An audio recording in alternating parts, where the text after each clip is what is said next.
Let's suppose you entered a masjid or you entered a home and you saw somebody standing up and praying.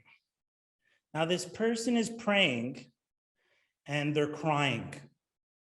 They're crying really badly.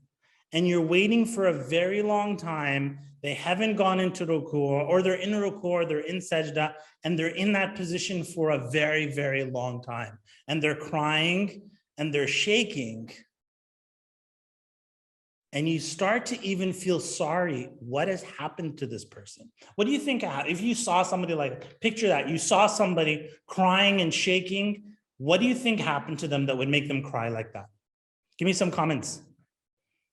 What do you think would happen? Picture it. You see somebody doing that.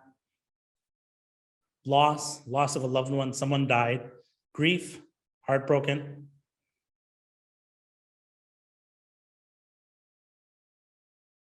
Pain, regret, very big sin. Okay, what if I told you this person had everything? This person had everything. Allah gave him everything.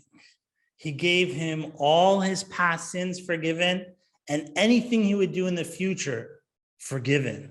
And so Aisha saw him praying like this, and she said to him, why are you praying so intensely when Allah's forgiven all your past sins or anything that you would do in the future?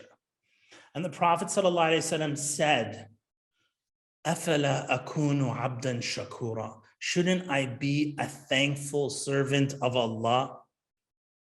So this prayer, the reason that I asked you guys, like that kind of a dua, what the initial thought is that it comes from loss, that it comes from, heartbroken or some pain. But in this case, we see the example of the Prophet ﷺ that it is coming from shukr. It is coming from thankfulness to Allah subhanahu wa ta'ala, and Allah has given him everything, and this is how he responds.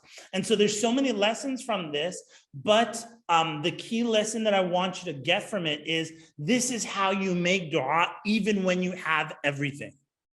Even when you think, well, I have a nice job, I have a nice career, I have a nice family, I have good health, why should I be making dua? No, even you need to be up all night praying to Allah subhanahu wa ta'ala, asking for dunya and akhirah. رَبَّنَا آتِنَا فِي الدُّنْيَا حَسَنَةً وَفِي الْآخِرَةِ حَسَنَةً وَقِنَا عَذَابَ النَّارِ.